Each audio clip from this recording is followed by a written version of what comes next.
Every day I go on the internet, I talk to Nine, and I talk to King Mac.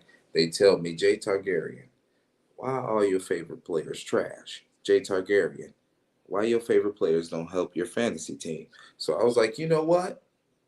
Okay, I'm gonna try to figure out what type of metrics I can use, what type of numbers that can directly lead me to offensive production. So I came up with a list. Okay.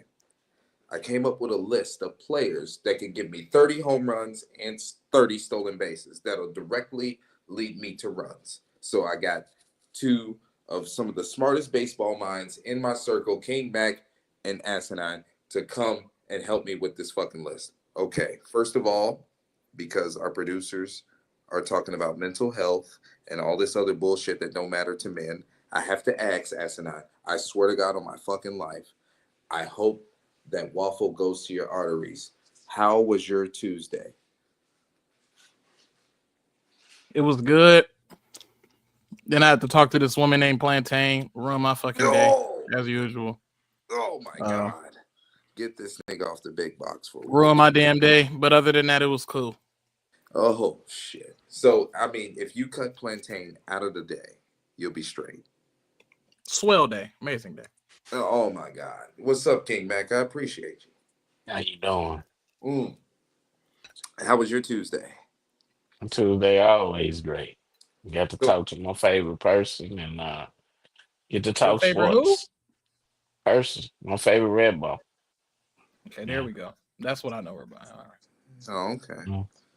So Mac, I got the fucking list for you and Asinine. Let's not waste any of the good American people time. Bobby Witt, 30 season. What's your take? 30-60. Mm. I mean, personally, I think he's a lock. He's one of the 4 to 6 guys that we could lock into it. Mac, Nine said 30 home runs, 60 stolen bases. Where do you cap Bobby Witt's 2025 season at? Uh, I'm gonna say Bobby go 40 stolen bases, and I'm gonna say 35 home runs. Whew. So 35-40 on the 30-30 Yeah. tracker. So he's going to exceed the level.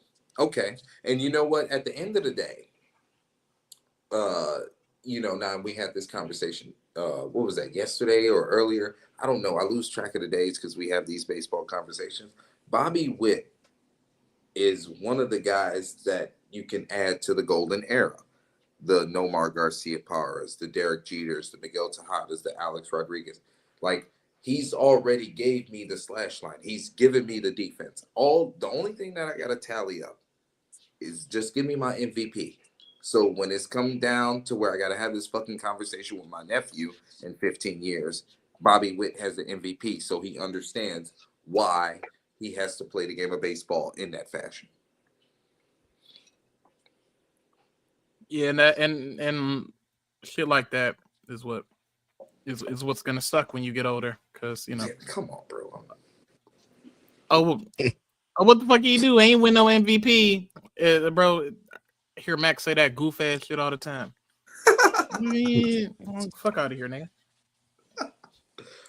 Mac, you've I'm, literally seen Bobby Witt have the one of the best offensive seasons, one of the best defensive seasons at the position, playing every day, big ballpark, outside, Midwestern elements, Middle America. Mac, is Bobby Witt one of the greatest of all time in your opinion?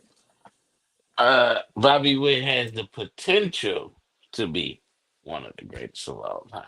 I don't think he's there yet. He don't have the track record to say he's the greatest of all time. But I mean, we talking about a kid that can bat over 300, steal you 30 plus bags, hit you 30 plus home runs, play outstanding defense, diamond level defense. So you had to say he got the potential to do it for sure. Now, you bring up that word potential. And yeah, a lot of the guys on the baseball savants, the Pacodas, they got the projected stats. Ellie De La Cruz is on everybody's fucking list, Your Grace, to blow Targaryen's 30-30 out the water. And Asinine has been telling me for 2.5 years that he's not that guy. He ain't got it in him. 9. Why? Why? You can't strike out 200 times and be good unless you're Aaron Judge.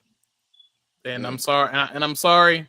Ellie ain't hitting 58 home runs. So unless he do that 218 Ks, bullshit. It's ass. And if you striking out that much and you think you finna steal that many bags, I'm sorry. You got to be walking somewhat. He ain't walking at all. So like, Yeah. I don't know.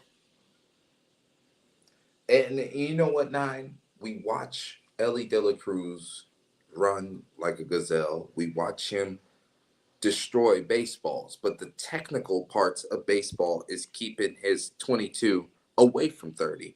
Keeping his, how many stolen bases he had? Like 58? He'll never have a Ricky Henderson year because he won't get on base like Ricky Henderson.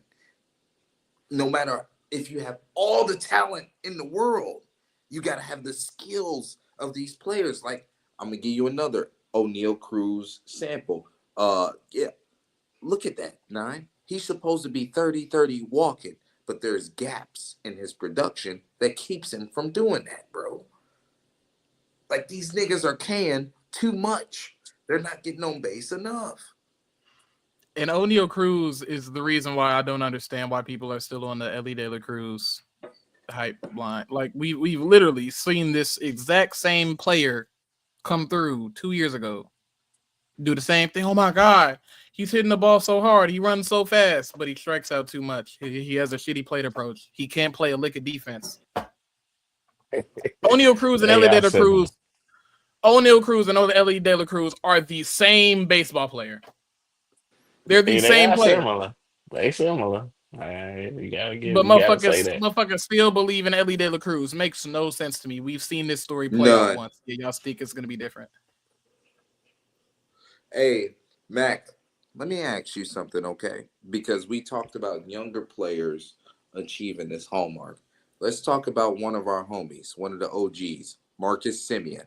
Do you see Marcus Semien having a 30-30 year when the Rangers came out and said, we're going to give him a little bit more rest?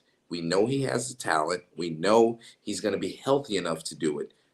Mac, I'm asking you, do you see Marcus Semien having that 30-30 year?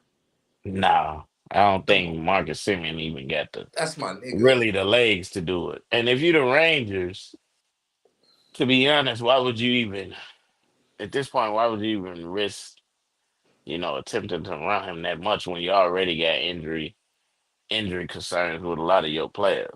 I mean, your young player Evan Carter injury concern. We already know Seager injury concern. Wyatt Langford had hamstring issue. Yeah, right. Yeah, so it's like, the only thing keeping the Rangers from being contenders is, whether they can stay healthy or not. So why would you even take the risk? So I don't see him getting 30-30. I don't. And you know what's the crazy thing is? We talked about Ellie De La Cruz not being technical enough at the game. Marcus Semien is a good enough base runner to sneak out 30 stolen bases. He has enough pop to have 30 home runs. But when you go and you got to preserve the athlete, when you got to take your foot off the gas pedal, you can understand why Marcus Semien don't have 30-30, but you will never, ever fucking wrap your head around Ellie coming up short. Especially when you play in that small ballpark. When you play in the era where motherfuckers is giving away stolen bases. That's supposed to be a milestone that you got to put in your back fucking pocket. I lived in the era of fucking Eric Dickerson. I lived in the era of Eric Davis. Like, these are premier athletes that hitting the benchmark. I'm not going to lie, Mac. You're going to have to take this L. Because Rob hit you in the head with the sledgehammer, bro. Unreal. Well, an old white man will always look to desire to be as good looking as a young black man. But it never happened though, because we all Nigga know said young. we all know they tend to get wrinkly. Once they get Hey, past this nigga 30. 9 devious. But yeah, bro, it's like, so I'm gonna give you a prime example, right? I'm gonna group these three guys: Julio Rodriguez, Jackson Churio, and James Wood. All three different reasons, 9. But I think those three niggas gonna give me a 30-30 season. I don't think Julio Rodriguez can be a consistent 30 home run hitter. I do agree he has the potential to be a 30-30 guy. I just he's too Like, inconsistent, man. Like yeah. Like my thing with him, like he's cool, but the bill of goods he was sold as a prospect and who he is now, he is guaranteed do a 15-day IL start a season. Yeah. That's just gonna happen. And he's way too up and down. And I'm sorry for who you're supposed to be as a player. You were supposed to stop hitting leadoff. You were supposed to be the fact that you're still being asked to hit leadoff because you're not good enough of a hitter to drive in runs consistently says a lot about you as a player. We getting some fucking audio feedback somewhere. Mac. nah, Yeah. you ain't getting no audio feed. It's you, Mac, because I can hear it. Don't worry about it. I If it packed was his me, I ass wouldn't up. be able to hear it. I packed his ass up. Don't worry about it, bro. Yeah. So now, So- Mac, you're so- gonna have to hit the chat and tell us when to bring you up. How about that? So, like in a talent deprived lineup that Seattle has, for you to be so shit that your manager has to hit you first, the only reason a player like Julio Rodriguez is supposed to be hitting first is when you're in a lineup that's so astronomically talented. That's the only reason Mookie Betts hits first in LA. That's it. Lindor. Lindor. That's the only reason Lindor hits first in New York. Because they're in Bro. talented lineups. You're far and away the best player in your lineup, and you can only hit leadoff. Get the fuck on. Come on, bro. Oh. Like, so I'm gonna tell you right now. Look at the Yankees right now. Jazz Chisholm might be the leadoff hitter for the Yankees.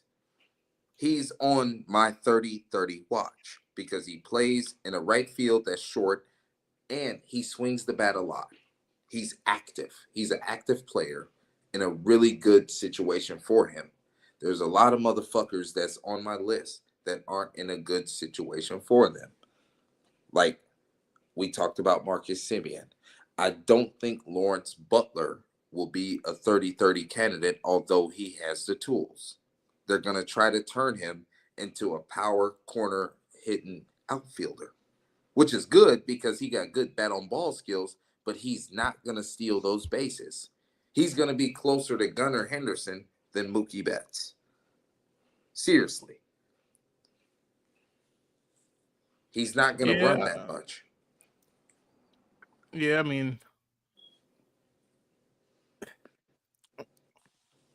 guys like that depend. Yeah, they depend a lot on a lot of what's around them because they're not gonna walk by themselves. So I don't know.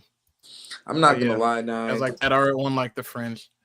So let's show the people. I got a list of a lot of motherfuckers that we're not going to waste your time talking about because these niggas don't hit the ball good enough to get it out the ballpark 30 times and they're not getting on base to steal enough. So we're just going to throw that 9. I just had my favorite Chicago Bull ever, including Mike, including Pippen, including Kukoc. I had my favorite Chicago Bull of all time. Where the fuck is D Rose? Hey, I don't even link D Rose to those guys because D Rose is from the city. I've seen D Rose play before the Bulls uniform. So he was a legend before he even got drafted. I don't even equate them to him. But what I'm telling you, Mac, is they traded my boy. And they didn't get nothing back. They got a pick back that they shouldn't have lost because they should have rebuilt 2 years ago. I'm saying all this to say this. I'm tired of the Chicago front offices mismanaging the resources. I'm hurt as a Chicago Bulls fan.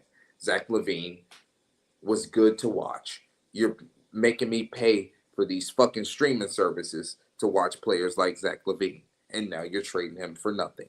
How the fuck am I supposed to feel as a fan? And I know how the business goes, and I know why he got traded. Why am I still hurt?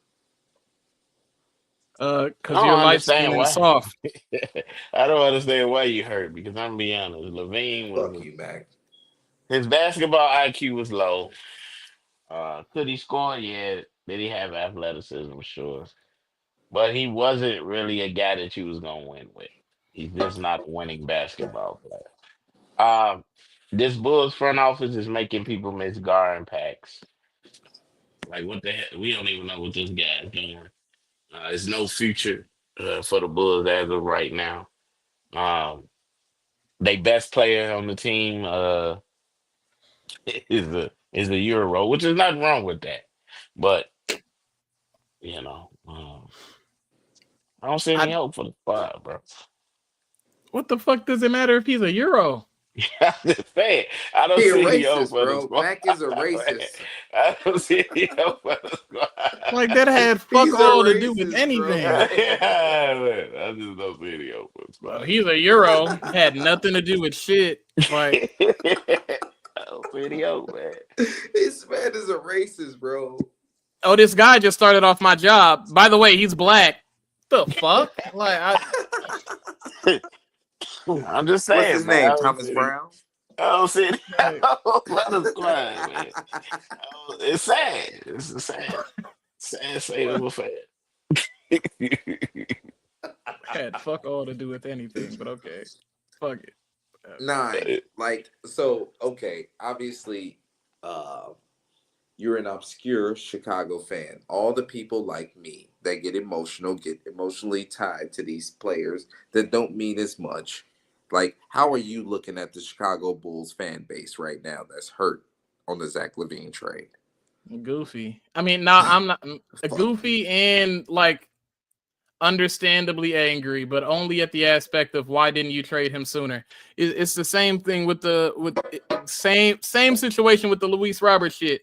You waited a year or two too early, too late to trade him, bro. Like Zach LaVine, bro, you would have got a first or two with the young player.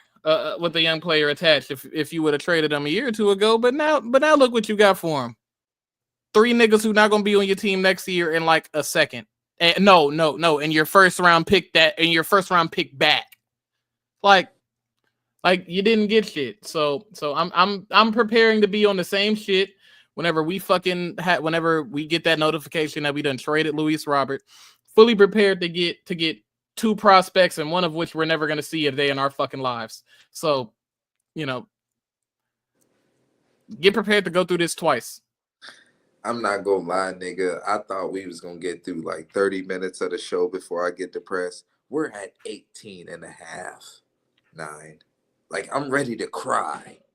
I'm literally ready to break down and be whatever the fuck Mac called light-skinned niggas that break down and cry in public. Because, like, Luis Robert, fucking Zach LaVine.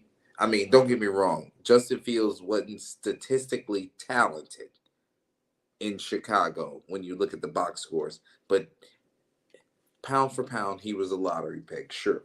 Like, I get Blackhawks notifications on Connor Bedard. And I'm just watching them waste him. And I know for a fact he's generational. I know for a fact. And when's the next time we gonna be important? When's the next time one of these fucking saving graces is gonna put us back to the top? I can tell you. I'm glad you asked. The Bears hired the dweeb. Oh boy. He's with Caleb Williams, who we know has a generational arm. He's putting together a fantastic coaching staff. We finally have some competency in the Bears building. That's not a word. So, that is, I just created it. So okay. Yeah. Just shut your mouth and listen. Okay. That's all you gotta do. So my bad. that's your answer. That's when your guy gonna show. That's when you're gonna have one of the guys you've been cheering for show up and prove who they are. It's gonna be Caleb Williams. So be excited, man. So No need to Caleb be And you believe depressed. is that? the savior. Yeah, I believe that. I ain't gonna say he the savior, but I think he's the one gonna reach his potential. We seen Zach Levine. I'm not even gonna count him, bro. Uh, Derrick Rose, of course, he got injured, but you can say he reached his potential. He was MVP. So out of Luis Robert, Pat Will, and Justin Fields, I believe How you gonna Caleb would count be the one. Patrick Williams and not Zach Levine? Because Zach Levine, like he wasn't like a guy we drafted anything, so I can't really Okay, count that's fine. That's fine. I guess that's fine. him. So, it's gonna I'm be I not Caleb. gonna mean, you lie, know, Mac. so Mac. Yeah. So does coaching matter when you're grooming these A1 athletes? Because Zach Levine didn't have the best coaching, even though uh, Billy Donovan has won championships in college. Like he's a good coach. He's not a loser. Uh, you had Thomas Brown and Matt Eberflus lame duck situation. Joe Quinville didn't get his hands on Connor Bedard. Are you in a world where it doesn't even matter what type of talent these teams get? I'm talking about the entire Chicago landscape because we're not going to get the coaching right. I mean, we got Ben Johnson, I sure, mean, I think it depends on the sport, honestly. Because if you look at, for example, D Rose, I think D Rose would have been D Rose even if Tibbs wasn't the guy. He still would have been D Rose. As a matter of fact, his career may have had a longer, more longevity, I guess, because but of would the how Bulls Tibbs have used the to play. same success, Mac? I think so, man, because You can't people, say that, bro. yeah, you can. You know why? Because No. regardless of what you want to say about Garden Packs, you have to give them credit for their draft.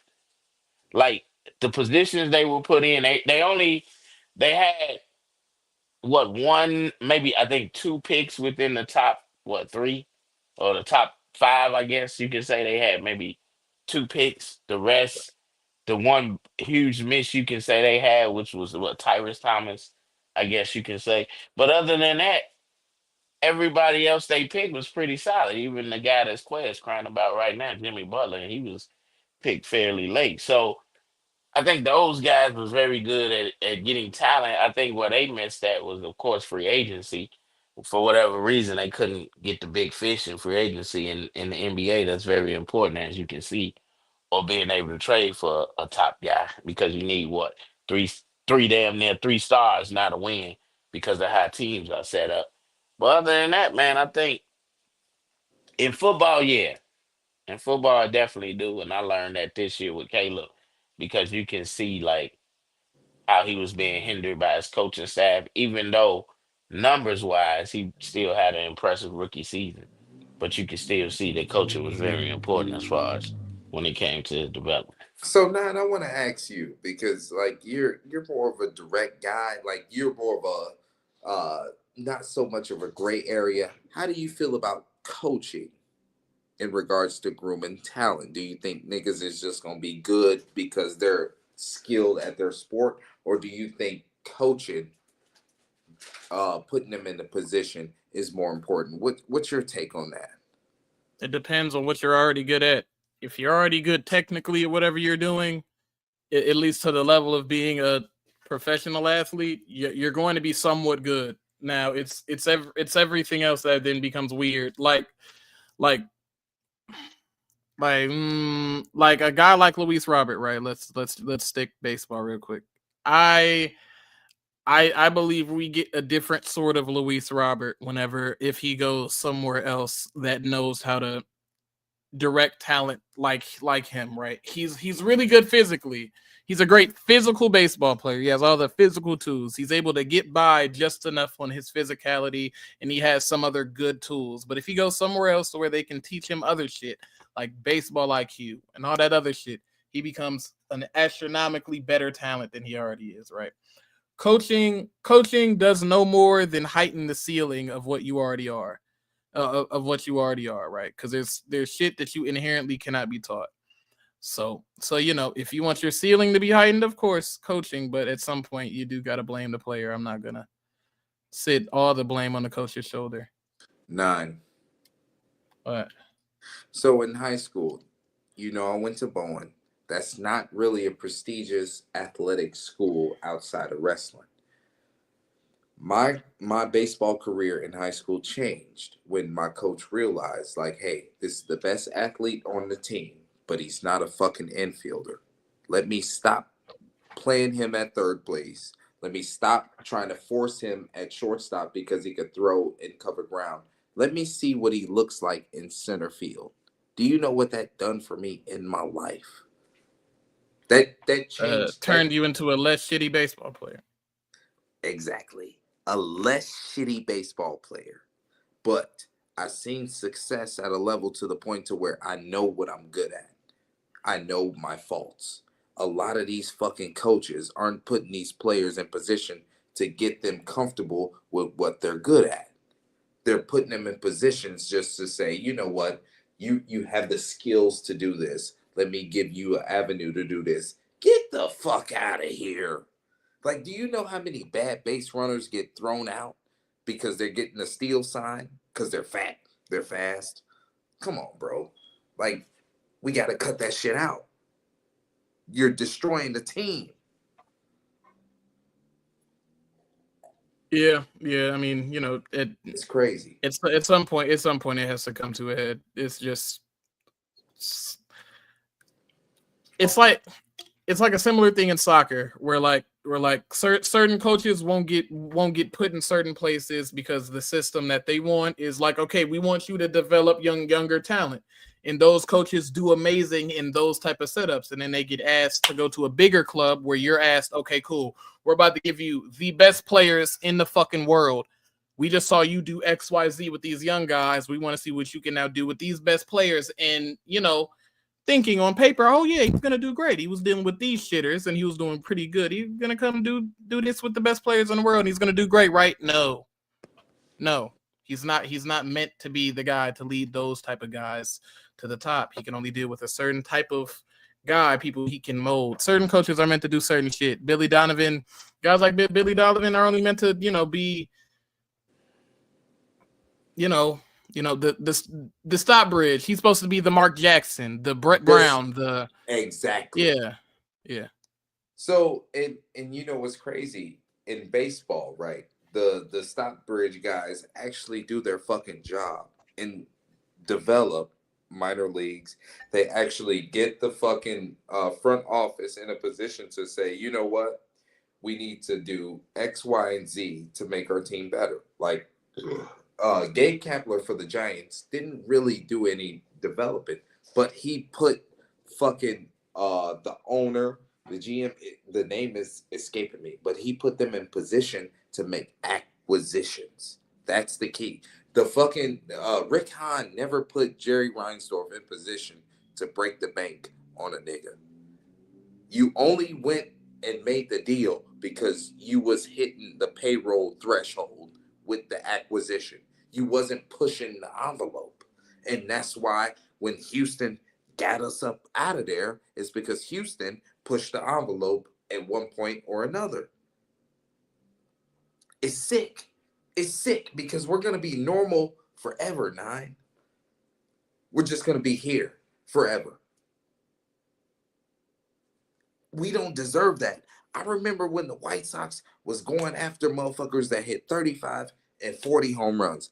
Albert Bell, Jermaine Dye. Jermaine Dye ain't come here because he hit fucking 15 home runs, a fucking 1.7 WAR. Jim He Thome. put in work for Oakland, put in work for Kansas City. These motherfuckers are getting a job off doing nothing. Nothing. And it irks me, Nine, because I sit up here and most of the motherfucking favorite players that I got in the league are fourth outfielders, are niggas that are free agents in fantasy. But I know they work hard. They make good defensive plays. They make good offensive plays. They play baseball at least. The guys in the Chicago White Sox uniform don't even play baseball, 9. We talk about it all the time, how Luis Robert don't check his outfielders in scoring position, bro. Makes me sick to my stomach, bro. I need 5. I'm getting emotional. Like, this is just bullshit, bro. Because they're making millions of dollars, 9, but they can't do the basics. Like, you can't like check down at your third base coach for a sign. Run a scoring position. Yeah, and stuff like that in not even just baseball locker rooms, but just locker rooms in general. It's fucking poisonous. Spreads to everybody, and you fucking Luis wasn't doing it. Only person that it consistently would say there's only been 2 people in the last probably decade of White Sox baseball that played the game the right way. Sadly, it's Tim Anderson and Jose Abreu. That's it. You know, Adam Engel, even though he wasn't here for a while, he played. You know, solid baseball, smart baseball. Those are about the only people that did that shit. Man, you know, and that's why every time we bring somebody up, they look stupid because what's the example being set in front of them? Oh, Luis Robert, Eloy Jimenez, Yohan Moncada. Like those are the examples. So of course, all these other niggas are going to be goofy. There's a reason why Jeremy Pena could come up in Houston and just be a consummate pro from the second he stepped on because his examples are Jose Altuve, at the time Kyle Correa. Tucker, Alex Bregman, Carlos Correa, Springer. like professionals. Those are the people he had to look up to. So you know, as much as it is coaches, it also has to do with players for that shit as well. Whether it be being the example to be set in or you being enough in the brain to understand, okay, I gotta go do some shit myself. Yeah. And you know what? His Grace is back. Like, 9, it takes a village. Like, you could say you got the head honcho or whatever. Look at that fucking Yankees team with Joe Torre as the manager and Derek Jeter as the captain. Everything else fell in line. A-Rod, the best player this league has ever seen, was just a role player and won his championship because Derek Jeter was the head honcho, a player that was not as good as A-Rod by a big stretch. It wasn't just, 1A, 1B. No, it's like 1A, 1E, nigga. Like, it's a big gap. But Jeter's role preceded A-Rod's talent. And it was great because the Yankees recognized that and they put A-Rod in the position. Because if you look at Seattle and you look at Texas, with A-Rod's numbers and his money, they was looking at him as a leader. A-Rod's not that guy. You know, he's literally, I'm going to be honest with you now. A-Rod is a fucking geek. He's a geek. He pushes his glasses up and he hits 50 home runs. Like, that's not the nigga that you want leading 162. But Jeter don't push his glasses up. He's fucking models. He's fucking hitting walk-off singles. Like, this nigga Jeter is that guy. He's literally the anti-A-Rod socially. I mean, A-Rod was fucking on J-Lo. A-Rod was fucking on J-Lo for a while. Yeah, Carmen Electra. But hold on, wait. For a while, that was after A-Rod was getting this shit done. He won the man in New York. Okay. So, we're at about 35 minutes of game time. His Grace came back. Mac, you alive? Okay, Mac's alive. We trying to bring Summer on. We don't know what's going on. 9, I've been ordering DoorDash a lot. They've been sending me coupons. I'm not a man that cooks, Do I keep ordering DoorDash so I keep saving money, or do I start cooking and saving money? That's I don't you know. start cooking and actually saving money instead of ordering DoorDash and thinking you're saving money, even though you're doing the farthest thing from it. But you know, DoorDash tells me I'm saving money. for sure. Hey, you are their prime target for their fuckery. Hold on, wait. $20 for a pack of noodles that's getting dropped off to me. Winning. $20 for a pack of noodles. Dubs over here. Noodles cost like $8. -10-degree wind chill, nigga. Okay, what you a bitch now? Like, what's up? It's cold. Okay. So, It's cold. So you are a bitch now. Cool. No, I'm cold. I'm cold. Cool. Yeah, a bitch.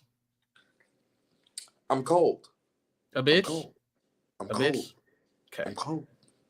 No, I'm not. I know what I heard. No, I know what I heard. no. Yeah. I'm not finna fucking okay. argue with you. I'm not finna argue with you.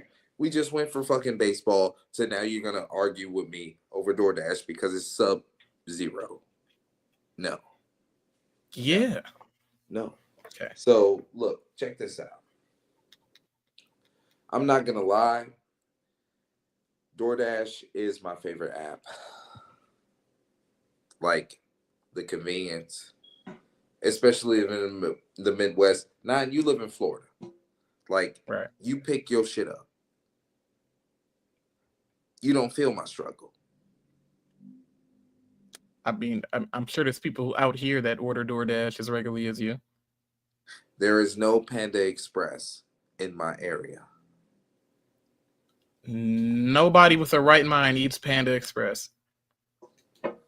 I love dogs. I love cats. Oh, okay. That's where we're going. Okay, so you and Mac are xenophobic. Cool.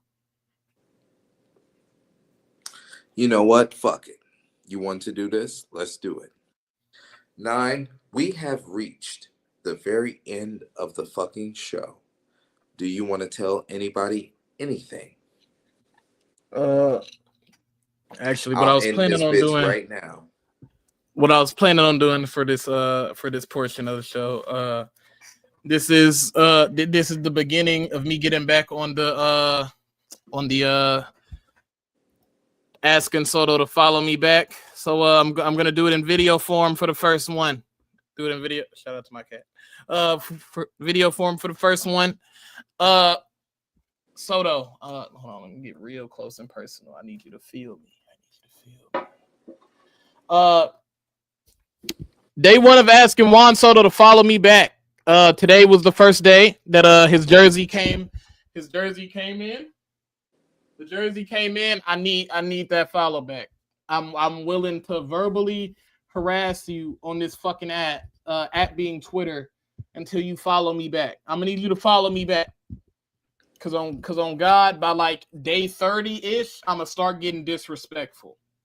So like, let's just get this out the way early before I gotta ruin my relationship with you over this fucking app, this non-existent relationship with you over this damn app, because I done called you out your name. So like, just go ahead and get that out the way early, okay? All right, and fuck Jamaican women. Oh my God! So I'm a gentleman. I'm gonna give Summer one chance to come on and give her final words. She has 4 seconds. Now, our producers told us that Summer does not want to give her last words. So now we're just going to end the fucking show. This is Jay Targaryen. Juan Soto, you better fucking follow 9 back. We're not playing with you at all. At all. At all. No games. No games. Summer, give them a thumbs down and tell these people have a nice day. Have a nice day, y'all.